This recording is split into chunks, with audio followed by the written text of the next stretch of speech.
Hey, happy Tuesday. Happy book review day. Today's book is Banned for Life by Anya Davidson.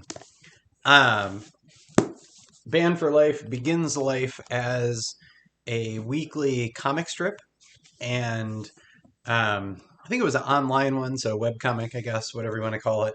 And now in 2016, it was published by Fantagraphics in this version, which collected all of the strips. And I think there were some original ones in here too.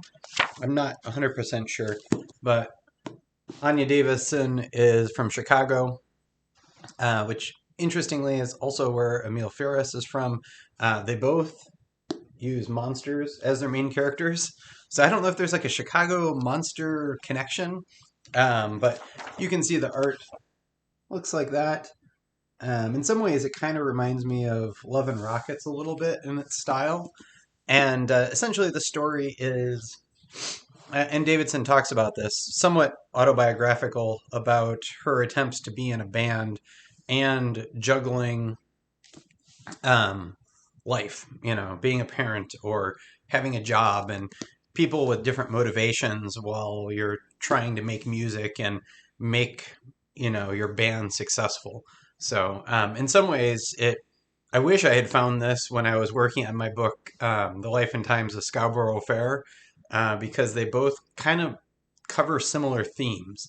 Um, my book, the character's a little younger and have fewer responsibilities, but it would have been nice to have something to kind of rub up against or um, be in conversation with that way. So anyway, better late than never. But basically, what this story is it takes place in a alternative version of Chicago, and these friends who are all monsters, are struggling to keep their band afloat and get everyone motivated and making new songs. And the description that grabbed my eye was Peanuts meets the Young Ones. And so if you ever watch The Young Ones, the TV show, you can kind of get a sense of that sensibility. And it's got some of the dry humor that Peanuts does.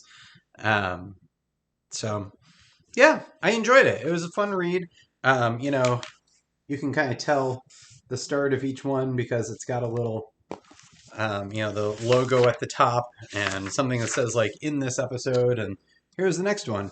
So if you wanted to read it, piecemeal, you certainly could. Each of them stands alone, but then cohesively they also work as well. But yeah, if you're looking for a fun graphic novel, if you like music, especially rock music and monsters especially, and if you have any familiarity with Chicago, by all means, I would recommend Band for Life.